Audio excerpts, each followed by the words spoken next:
नमस्कार मंडळी.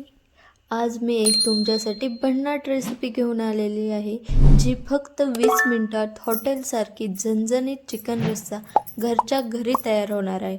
त्यामुळं ही ट्रिक शेवटपर्यंत नक्की पहा. आज मी तुम्हाला असा चिकन रस्सा दाखवणार आहे की एकदा खाल्ला तर पुन्हा पुन्हा हाच बनवाल. सर्वप्रथम मी काळ्या कढईमध्ये मसाला भाजणार आहे. त्यासाठी मी पांढरे तीळ, जिरे, खोबरे, आलं, लसूण आणि कांदा हे सगळं मी एकत्र भाजून घेणार आहे. सगळं व्यवस्थित भाजून घ्यायचं आहे आपल्याला मंद आचेवरती. ते झाल्यानंतर मी त्यामध्ये टोमॅटो ॲड करणार आहे. टोमॅटो मऊ होईपर्यंत आपण त्याला चांगला भाजून घेऊयात.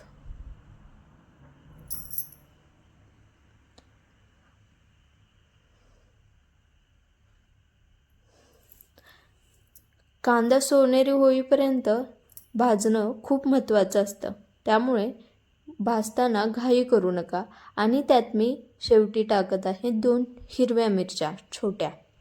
आता आपला मसाला भाजलेला आहे, तर मी फोडणीसाठी कांदा चिरते. हे मिश्रण थंड झाल्यावरती आपण त्याला मिक्सरमधून बारीक त्याची पेस्ट करून घेऊया.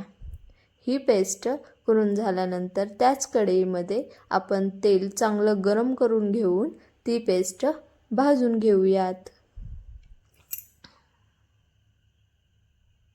आता हा मसाला मंद आचेवरती भाजायचा आहे. यामुळे रश्श्याला खूप छान फ्लेवर येतो. मसाला तेल सुटेपर्यंत आपल्याला भाजून घ्यायचा आहे. काळ्या कढईमध्ये मसाला भाजणे म्हणजे चव अगदी भन्नाट येते. काळ्या कढईमध्ये कोणतीही भाजी तुम्ही करा, त्याची चव अगदी छान येते. त्यामुळे मसाला भाजताना आपण काळ्या कढईमध्ये भाजायचा.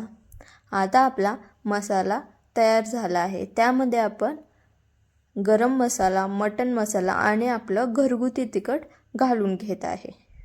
हे फक्त आपण रस्स्यासाठी घेतो आहे. आता आपण चिकन फोडणीला टाकूया. मी कुकरमध्ये टाकत आहे, तुम्ही पातेल्यामध्ये वगैरे टाकू शकता. त्यामध्ये मी तेल घेऊन गरम करून त्यामध्ये कांदा टाकलेला आहे. कांदा टाकल्यानंतर चिकन स्वच्छ धुवून घेऊन त्याला हळद आणि मीठ लावून मॅरिनेट करून मी ते अर्ध्या तासासाठी साईडला ठेवलं होतं. आता ते चिकन आपण ह्यामध्ये टाकून चांगलं हलवून घेऊयात. आणि 10 ते 15 मिनटं आपण याला वाफ आणूयात. जेणेकरून चिकन वाफ आणूया म्हणजे चिकनची चव छान लागते आणि चिकन मस्त मऊ होते. आपण हे वाफलून घेतलेलं आहे बघा. त्याला मस्तपैकी पाणी सुटलेलं आहे. आपण आता त्यात गरम पाणी टाकूया आणि कुकरची एक शिट्टी करून घेऊयात. हे बघा, आपलं चिकन आता शिजलेलं आहे. त्यामध्ये मी शिजलेलं चिकन साईडला सुक्यासाठी काढून घेतलेलं आहे. तर आता आपण जो रश्श्यासाठी तयार केलेला मसाला आपण यामध्ये टाकूयात. आणि आपल्याला हवं तेवढं आपण यामध्ये गरम पाणी कमी जास्त घालू शकता. जेवढा आपल्याला रस्सा हवा आहे तेवढं टाकूयात. आणि चांगलं एकदा हलवून घेऊन त्याला 5 ते 10 मिनटं चांगली उकळी आणूयात. आता मी सुक्यासाठी एका कढईमध्ये तेल घेऊन तयार केलेला मसाला भाजत आहे. मी ऑलरेडी यामध्ये गरम मसाला आणि मटण मसाला टाकलेला आहे. त्यामुळे सुक्यासाठी आपल्याला जेवढा हवं आहे तेवढं मी त्यामध्ये तिखट घालत आहे. ते तिखट चांगलं मिक्स झालं की मग आपण त्यामध्ये चिकनचे पीस टाकूयात.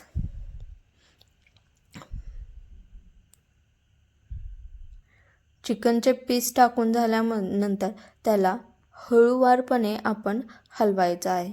कारण ते शिजलेलं आहे, त्यामुळे ते जास्त हलवलं तर ते पीस तुटू शकतात.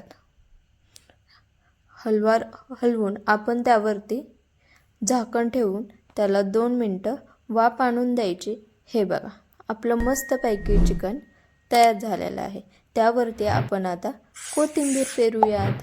हे बघा, पहा किती मस्त लालसर आणि झणझणीत चिकन रस्सा तयार झालेला आहे. तुम्हीही ही रेसिपी करून बघा आणि कशी वाटली ते कमेंटमध्ये नक्की सांगा.